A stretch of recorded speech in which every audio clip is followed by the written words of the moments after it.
الحمد لله نحمده ونستعينه ونستغفره ونعوذ بالله من شرور انفسنا ومن سيئات اعمالنا من يهده الله فلا مضل له ومن يضلل فلا هادي له واشهد ان لا اله الا الله وحده لا شريك له واشهد ان محمدا عبده ورسوله يا ايها الذين امنوا اتقوا الله حق تقاته ولا تموتن الا وانتم مسلمون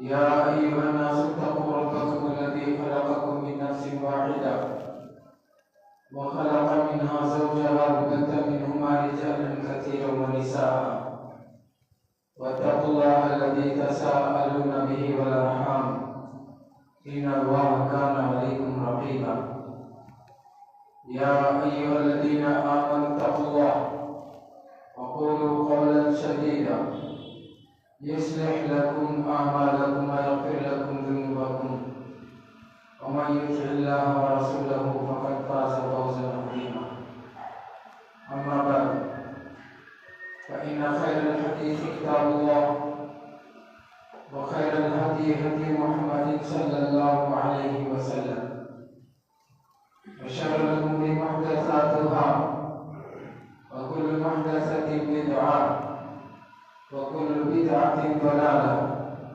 والضلالة في النار أعوذ بالله السميع العليم من الشيطان الرجيم من همزه ونفخه ونفثه بسم الله الرحمن الرحيم قاف والقرآن المجيد بل عجبوا أن جاءهم منذر منهم فقال الكافرون هذا شيء عجيب أإذا متنا وكنا ترابا ذلك رجع بعيد قد علمنا ما تنقص الأرض منهم وعندنا كتاب حفيظ بل كذبوا بالحق لما جاءهم فهم في أمر مريج وقال الله عز وجل أعوذ بالله من الشيطان الرجيم يوم يخرجون من الأجداث كأنهم إلى نصب ينسلون يوم يخرجون من الأجداث يوم يخرجون من الأجداث سراعا كأنهم إلى نصب يوقظون وقال الله عز وجل فإذا هم بالساهرة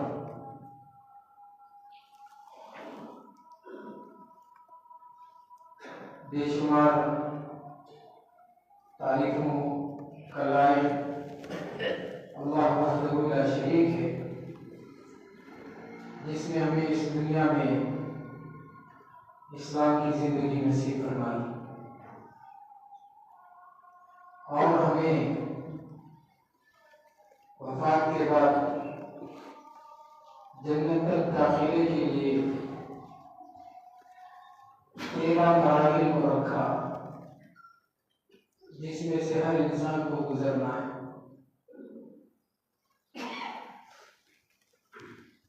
حمد و ثنا کے بعد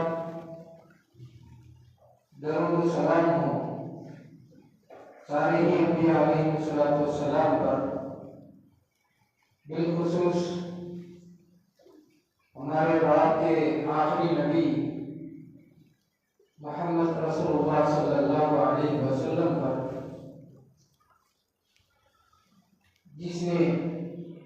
جنہوں نے رہتی دنیا تک انسانوں کو کیسے زندگی گزارنا ہے اس کی رہنمائی فرمائی اور اس مختصر سی زندگی کو کبھی نہ ختم ہونے والے آخرت کے لیے سرمایہ کے طور پر کیسے مزین کرے اس کو سکھایا حاضرین جمع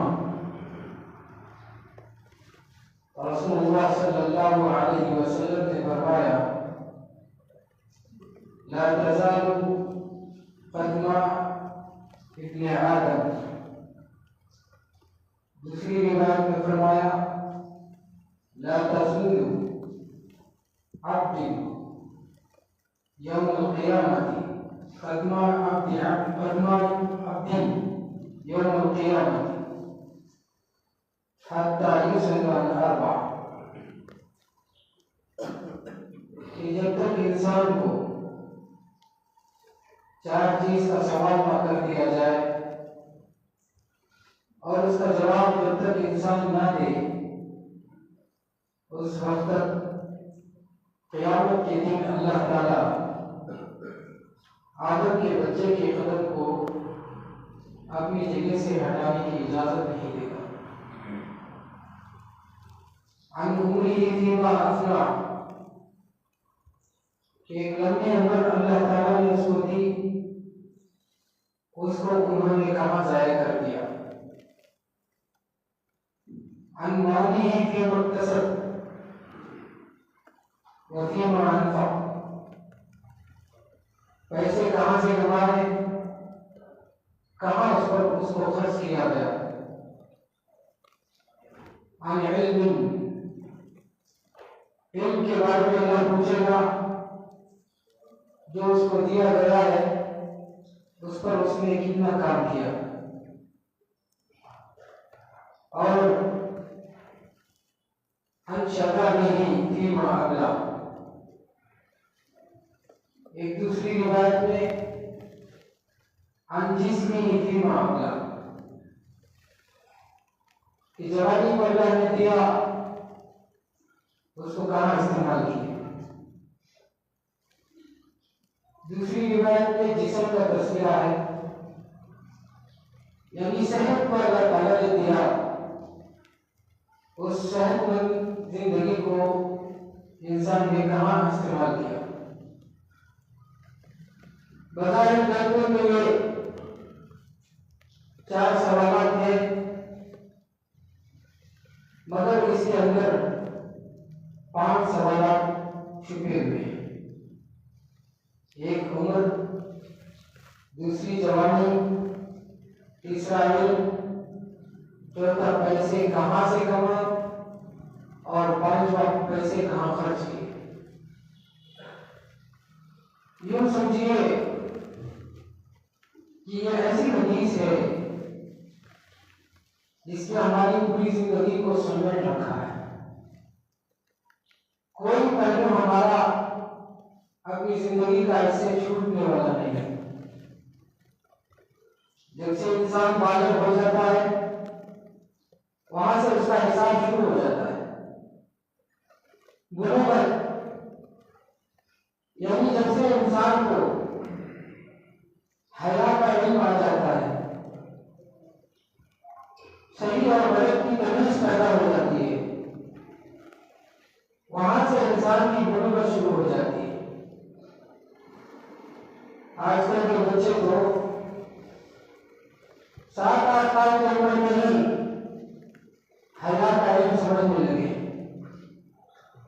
ورنہ قدیم زمانے میں لوگ 11-12 سال لگا لیتے تھے۔ نئی نسل 7-8 سال کی عمر میں ایسی باتیں کرتے ہیں جو قدیم زمانے میں کوئی گناہ نہیں کرتا تھا۔ اتنی باشعور قوم آج ہمارے سامنے کھڑی ہے، لیکن ہم ان بچوں کو چھوٹا سمجھ کر نظر انداز کر رہے ہیں۔ یہاں تک کہ ماں باپ ان بچوں کی تربیت پر بے پرواہی کر رہے ہیں اور سمجھ رہے ابھی تو ایک بچہ ہے، آگے جا کر سمجھ جائے گا۔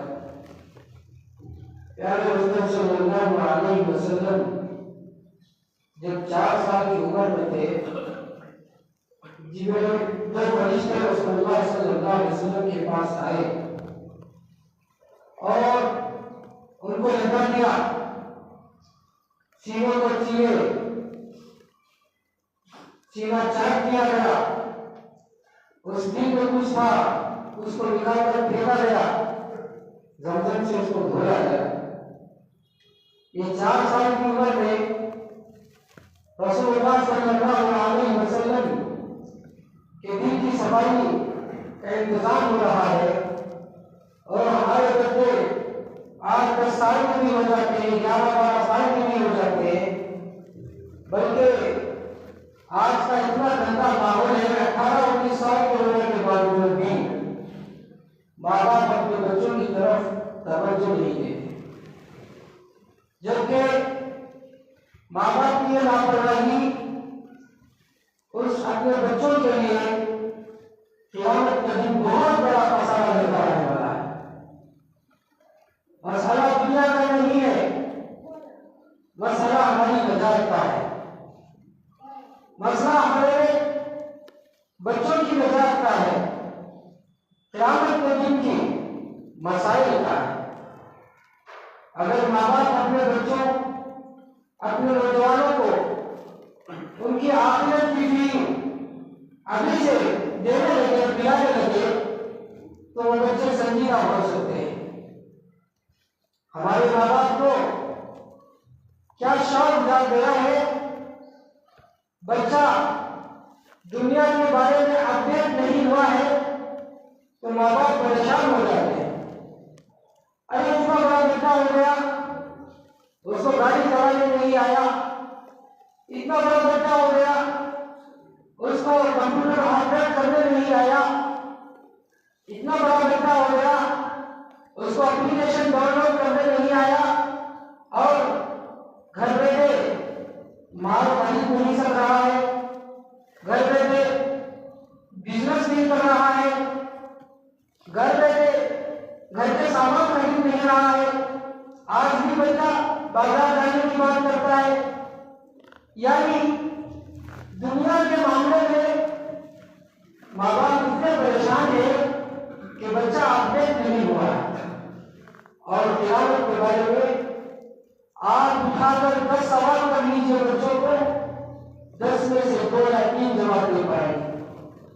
وہ بھی وہ بچے جو ہمارے مسجدوں سے متعلق ہیں، صبح شام کے درس میں شریک ہوتے ہیں، جمعہ کا حق تو اسکول والوں نے چھین لیا۔ اب ہمارے بچے جمعہ کے معلومات اور اس کے خطبے سے محروم ہو گئے۔ ایک اندھی قوم کھڑی ہو رہی ہے جن کے سامنے اللہ کا علم ہے، نہ اللہ کے دین کا علم ہے، نہ آخرت کی فکر کا اس کا علم ہے۔ ایک ایسی فصل ہمارے سامنے آنے والی ہے جو دنیا کے اپنے جمن ہے، لیکن آخرت کے سلسلے میں 0 بن کر آنے والے ہیں۔ اس کے ذمہ دار بچے نہیں ہیں، ماں باپ، اس کے بھائی بہن ہیں جو بچوں کو آخرت کی طرف توجہ نہیں دلاتے۔ حالانکہ جو سوالات قیامت کے دن کیے جانے والے ہیں، اس میں سے پہلا سوال اس کے عمر کا ہے کہ عمر جو اللہ تعالیٰ نے دی ہے اس کو اس نے کہاں بنا کر دیا۔ کسی کو عمر 40 سال کی ملتی ہے، کسی کو 60 کی، بہت کم لوگ ہیں جو 100 پار کرتے ہیں، ورنہ امت محمدیہ کی عمر تو 63 سے 70 کے بیچ کی ہے۔ عمر کے سلسلے میں عام طور سے ہم اس غلط فہمی میں ہے کہ ہم نے جوانی لگا دی، ہم نے اپنا مال خرچ کر دیا، جو علم ملا اس کو ہم نے تبدیل کر دی۔ یہ ایک بہت بڑی بھول ہے، اس کا تو سوال قیامت کے دن الگ سے آنے والا ہے۔ علم کا کیا کیے اس کا سوال الگ سے آنے والا ہے۔ جوانی کا کیا ہوا اس کا سوال قیامت کے دن الگ سے آنے والا ہے۔ مال کا کیا ہوا اس کا سوال قیامت کے دن الگ سے آنے والا ہے۔ ہم اس دھوکے میں رہتے ہیں کہ ہم نے جوانی لگا دی، ہمارا بیڑا پار ہو جائے گا، ایسا نہیں ہے۔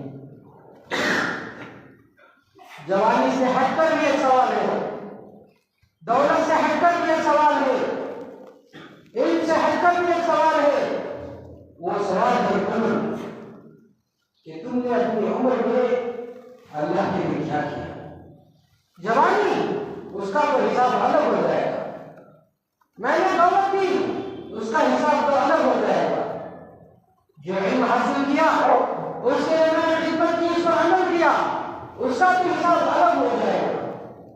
عمر کا الگ سے سوال آئے گا۔ عجیب بات ہے یہ، قیامت کے دن جو سوالات ہوں گے اس میں اگر آخری میں عمر کا سوال ہوگا تو کسی حد تک انسان بچا بچا بول سکتا ہے۔ یہاں پر جو ترتیب رسول اللہ صلی اللہ علیہ وسلم نے دی ہے اس میں سب سے پہلے عمر کا ہے، بعد میں جوانی، بعد میں دولت، بعد میں نہیں، پہلے عمر کا سوال ہوگا۔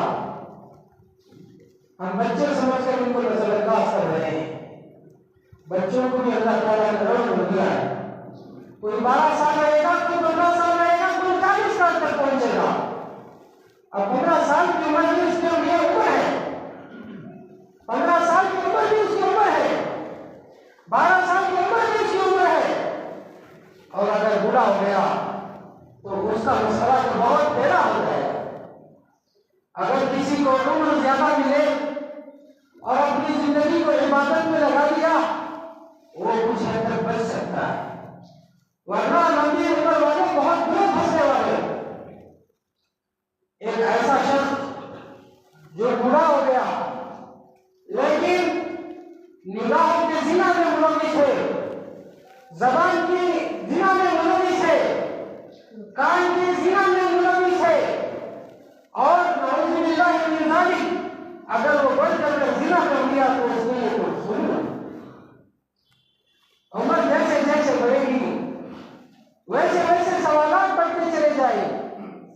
اب جو بچے چھوٹے ہیں ان کو بچایا جا سکتا ہے، ان کو قیامت کے ہولناکیوں سے بچایا جا سکتا ہے، ان کو صحیح علم دے کر ان کو صحیح راستے پر لگایا جا سکتا ہے، ان کی عمروں کو بچایا جا سکتا ہے، ان کو صحیح علم دیا جا سکتا ہے۔ ماں باپ اپنے بچوں کو لے کر بیٹھے، 1 گھنٹہ صحیح، ہفتے میں 1 گھنٹہ صحیح آخرت کے بارے میں بتائے کہ جنت کس کو کہتے ہیں، دوزخ کس کو کہتے ہیں، انصراط کیا ہے، اللہ کے نبی کون ہے، اللہ کون ہے، آسمانی کتاب کیا ہے۔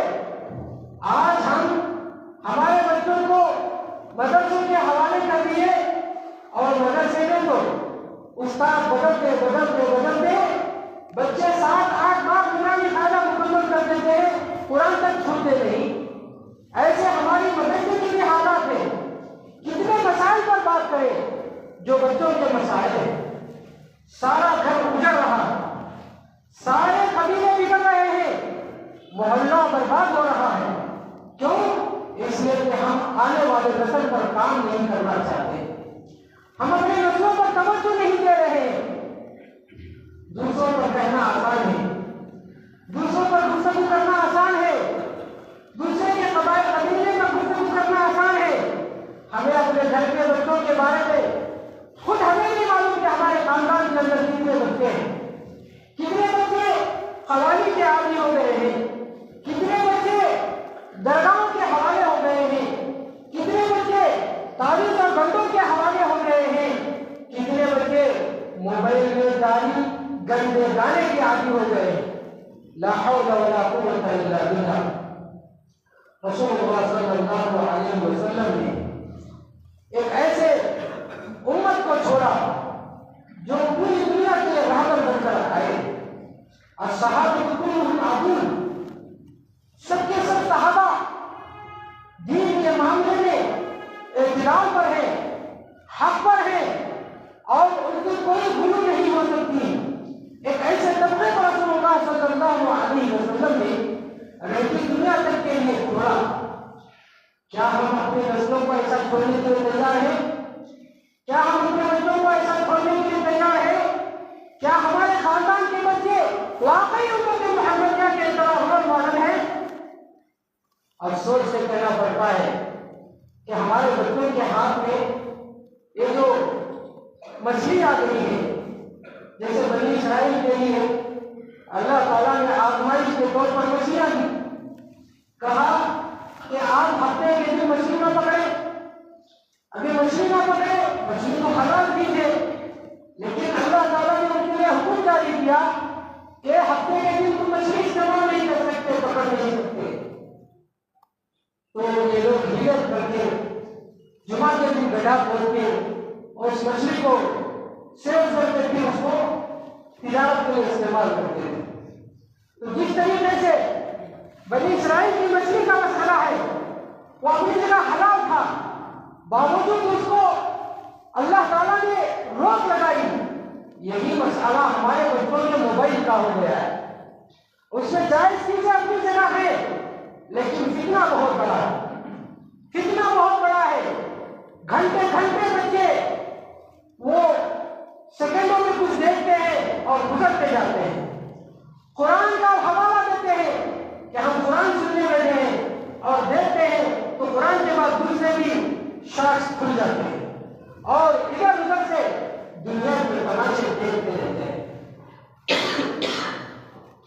شروع دور میں جب یہ ٹی وی کا دور شروع ہوا، اس وقت ہمارے علماء نے فتویٰ دیا کہ تصویر حرام ہے، اس کو نہ دیکھا جائے، ٹی وی کے ذریعے سے گندے پروڈکٹ کے ایڈورٹائز ہو رہے ہیں، اس سے ہماری نسل برباد ہو رہی ہے، اس نے بھی منع کیے۔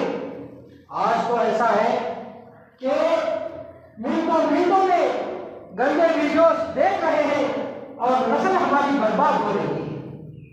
یہ قیامت کے دن کیا جواب دیں گے؟ ان جسمہ فیما ابلا، ان شبابہ فیما ابلا، یہ صحت کا کیا جواب دیں گے؟ یہ صحت کا کیا جواب دیں گے؟ ان کے جسم کا کیا جواب دیں گے؟ ان کی جوانی کا کیا جواب دیں گے؟ یہ تو برباد ہو رہے ہیں۔ ایک نسل تو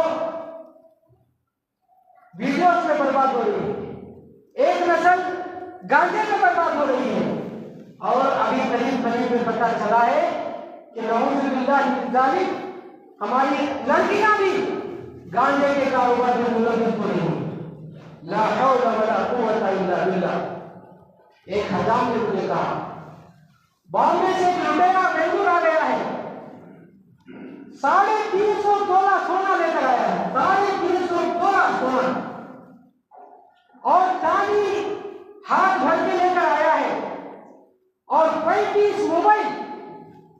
یہ ایک سال میں کما لیا۔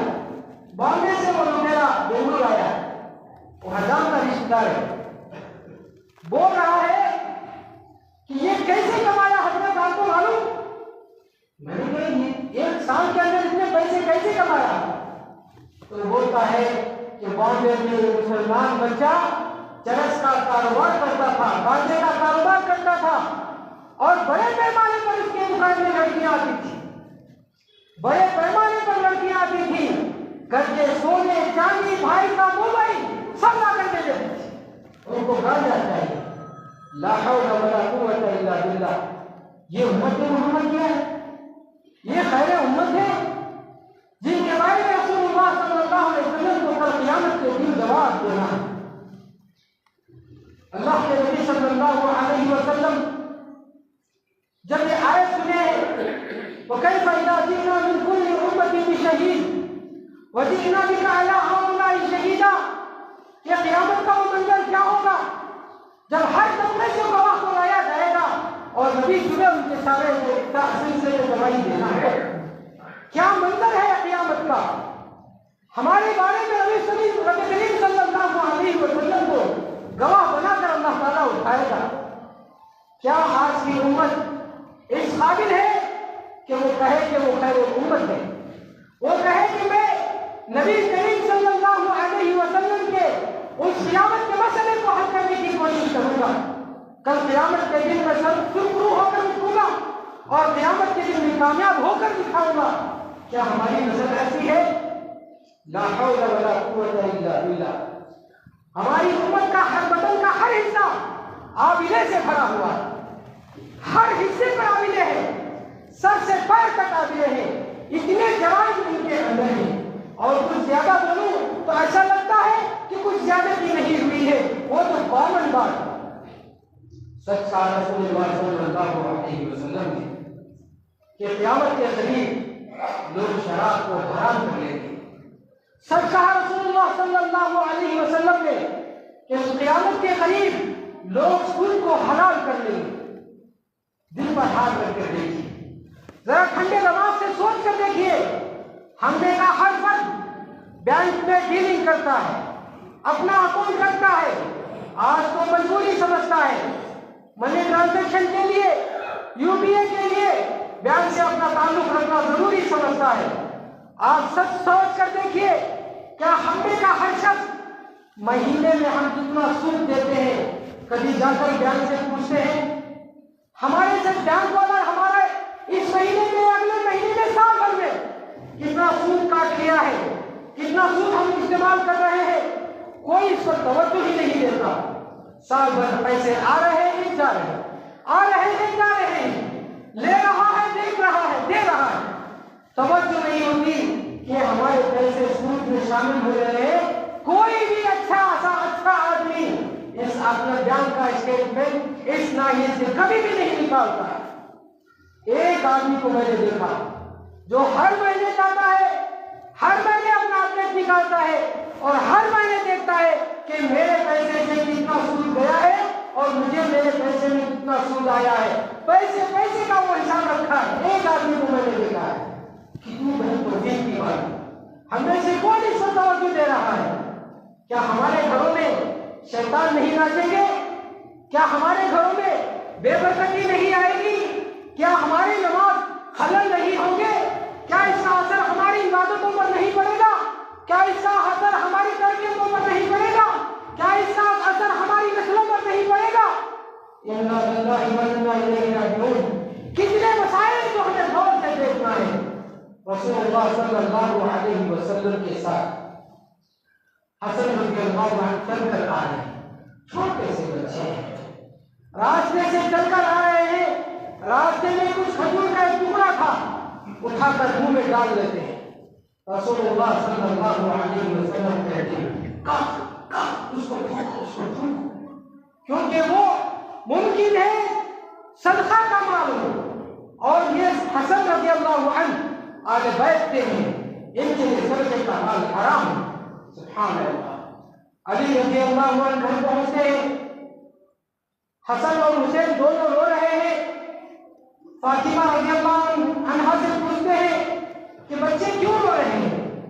ماں کہتی ہے کہ بچے بھوکے ہیں، گھر میں کھانے کے لیے کچھ نہیں ہے۔ رسول اللہ صلی اللہ علیہ وسلم کے داماد علی رضی اللہ عنہ سے فاطمہ کہتی ہے فلانا یہود کا ایک دکان ہے، وہ آٹا بیچتا ہے، اس دکان سے کچھ آٹا لاؤ، کھا لیں گے، قرض صحیح لے کر آؤ، بعد میں ادا کر دیں گے۔ علی رضی اللہ عنہ وہ دکان میں جاتے ہیں، یہود کے آٹا قرض میں لیتے ہیں، تو یہود پوچھتا ہے کیا تم اس آدمی کے داماد تو نہیں ہو جس نے دعویٰ کر رکھا ہے کہ میں اللہ کا رسول ہوں؟ علی کہتے ہیں کہ ہاں میں ان کا داماد ہوں۔ تو وہ یہودی کہتا ہے ہمارے طرف سے تمہارے لیے ہدیہ ہے، تحفہ ہے۔ اب علی رضی اللہ عنہ آ رہے ہوتے ہیں، راستے میں ایک دینار گرا رہتا ہے، وہ بھی اٹھا کر لاتے ہیں۔ فاطمہ سے کہتے ہیں کہ دیکھو یہ آٹا تو فری میں مل گیا، اب راستے میں دینار ہے، اس کا کیا کریں؟ فاطمہ نے کہا بہت دن ہو گئے اس کے کھائے گئے۔ اللہ اکبر، کیسے لوگ تھے؟ آج ہمارے علاقے میں یہ حال ہے کہ جمعہ کے دن ہمارے گھر میں بریانی نہ پکے تو بچے ناراض، شوہر ناراض، بیوی ناراض۔ اگر ہفتے میں ایک بار ہمارے بچوں کو لے جا کر باہر کا کچھ نہ کھلا دے تو بچے ناراض، ماں باپ ناراض، خاندان ہمیشہ بناتے ہیں۔ اس کے پاس کچھ کھلانے کے لیے نہیں، وہاں فاقے کا حال ہے۔ فاطمہ کہتی ہے کافی دن ہوئے ہمارے گھر میں اچھی کھائے ہوئے، جاؤ ایک درہم کے بدلے میں گوشت لے کر آؤ، آج کچھ گوشت کھا لیں اور ایک دینار اس قصاب کی دکان میں رکھ دینا۔ گئے علی رضی اللہ عنہ وہ دینار اس قصاب کی دکان میں دے دیتے ہیں اور یاد رہے بچے بھوکے تھے، یہ سب پس منظر کو یاد رکھنا چاہیے. بچے بھوکے تھے، جب علی رضی اللہ عنہ پہنچتے ہیں پورا پکوان تیار ہو جاتا ہے، دسترخوان میں بیٹھ کر فاطمہ کہتی ہے کہ دیکھو یہ ہمارے لیے حلال ہے کہ حرام، یہ حلال ہے یا حرام ہے، تھوڑا رسول اللہ صلی اللہ علیہ وسلم سے پوچھ کر آ جاؤ. ہو سکتا ہے ہماری غربت کی وجہ سے، ہو سکتا ہے رسول اللہ صلی اللہ علیہ وسلم ہمیں اجازت دے دے، ہمارے فقر کی وجہ سے اجازت دے دے، ہو سکتا ہے، جاؤ ذرا پوچھ کر آ جاؤ. اور یہ کہو کہ جب تک نبی ہمارے دسترخوان میں بیٹھ کر کھائیں گے نہیں، ہم بھی نہیں کھائیں. یعنی وہ کسی بھی حالت میں ہو حلال ہونا ضروری ہے. سبحان اللہ. یہ تھے ہمارے صحابہ، یہ تھے امت محمدی. آج ہماری امت کا حال کیا ہے؟ کون سے زخم پر ہاتھ رکھے، کون سی تکلیف کو آپ کے سامنے بیان کریں، دل دکھتا ہے. ہمارے امت کے پاس قیامت میں جواب دینے کے لیے کوئی جواب نہیں. کہیں ایسا نہ ہو کہ ہماری آخرت برباد ہو جائے. اللہ کے نبی صلی اللہ علیہ وسلم نے کہہ دیا ہے سو کہہ دیا ہے، اس میں کوئی تبدیلی ہونے والی نہیں ہے. رسول اللہ صلی اللہ علیہ وسلم کو اللہ تبارک و تعالیٰ نے آگاہ کر دیا ہے تو آگاہ کر دیا ہے، اس میں کوئی تبدیلی ہونے والی نہیں ہے. 4 سوال کا جواب ہمیں دینا ہی پڑے گا، اس میں کسی کو کوئی چھٹکارا نہیں. نہ عمر کے بارے میں کوئی کو چھٹکارا ہے، نہ جوانی یعنی صحت کے بارے میں کوئی چھٹکارا ہے، نہ پیسے کہاں سے کمایا اس کے بارے میں چھٹکارا ہے، اور نہ کہاں خرچ کیا اس کے بارے میں چھٹکارا ہے، اور نہ علم کے بارے میں چھٹکارا ہے. دیکھیے ہمیں ایک آج دن مرنا ہے، ہمیں اپنی زندگی کے سامنے موت کو رکھ کر زندگی گزارنا ہے، جیسے ہمیں اپنے موت کو سامنے رکھ کر زندگی گزارنا ہے. یہی چیز ہمارے بچوں کو بھی سکھانا ضروری ہے، کیونکہ قیامت کے دن جو آدمی نجات پا لیا وہی کامیاب ہے، جو نجات نہیں پایا وہ بہت خسارے میں ہے. ومن زحزح عن النار وادخل الجنة فقد فاز. اور نجات کیا ہے؟ جو انسان دوزخ سے بچ گیا اور جنت میں چلا گیا وہی اصل کامیاب ہے. یہ جو بچے اپڈیٹ ہو رہے ہیں یہ اصل اپڈیٹنگ نہیں ہے. اصل اپڈیٹنگ یہ ہے کہ بچوں کو آخرت کی فکر دلائی جائے، قیامت کا علم دیا جائے، حساب کتاب کے بارے میں معلومات دیا جائے، اللہ کے دین سے ان کو جوڑا جائے. حذیفہ رضی اللہ عنہ زبردست ایک صحابی تھے، دوسرے صحابی سے ذرا ہٹ کر ان کا مزاج تھا. وہ ہمیشہ رسول اللہ صلی اللہ علیہ وسلم سے قیامت کے قریب کے ذکروں کے بارے میں پوچھا کرتے تھے، اور اتنے مشہور تھے رسول اللہ صلی اللہ علیہ وسلم کے بعد باہر سے جو بھی وقت آتا حذیفہ رضی اللہ عنہ سے ملنے کی کوشش کرتا. ایک مرتبہ حذیفہ رضی اللہ عنہ بیٹھے ہوئے ہیں، ایک وقت آتا ہے حذیفہ رضی اللہ عنہ تلاش کرتے ہیں، پوچھتے ہیں آپ میں سے حذیفہ کون ہے؟ چہرے مہرے سے تو یہ لکھتے تھے کہ عربی النسل ہے، پھر بھی پوچھنے والے نے پوچھا کہ ہم نے کون، آپ میں کون حذیفہ ہے؟ تو دوسرے جو وہاں صحابی تھے وہ تھوڑا سا غصہ ہوئے اور آپ کو لگتا نہیں اس محفل میں عرب کی نسل کا یہ کیا آدمی تو ہے حذیفہ، اس کو دیکھو یہی تو حذیفہ ہے. اب وہ لوگ جو وقت کی شکل میں آئے تھے حذیفہ رضی اللہ عنہ سے پوچھتے ہیں آپ کے بارے میں معلوم ہوا کہ آپ قیامت کے بارے میں زیادہ پوچھتے تھے، قیامت کی نشانیوں کے بارے میں زیادہ پوچھتے تھے.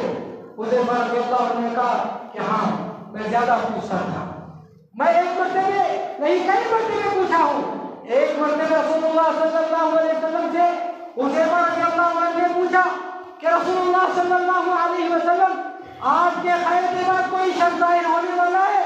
رسول اللہ صلی اللہ علیہ وسلم نے کہا کہ ہاں شخص ظاہر ہونے والا ہے. پھر انہوں نے پوچھا کہ اے رسول اللہ صلی اللہ علیہ وسلم کیا اس شخص کے بعد کوئی شخص خیر ظاہر ہونے والا ہے؟ رسول اللہ صلی اللہ علیہ وسلم حذیفہ رضی اللہ عنہ سے کہتے ہیں خاموش رہو اور قرآن پڑھو. ہم قیامت کی نشانیوں کا علم دیکھنے کے لیے کیا کیا اپڈیٹ ہو رہا ہے دنیا میں دیکھنے کے لیے، کب دجال آئے گا، کب مہدی ظاہر ہوگا، ملک شام میں کیا ہوگا، فلسطین میں کیا ہوگا، یہ اتنا اپڈیٹ آج موبائل میں ہمارے بچے دیکھ رہے ہیں، قرآن سے کوسوں دور ہو گئے.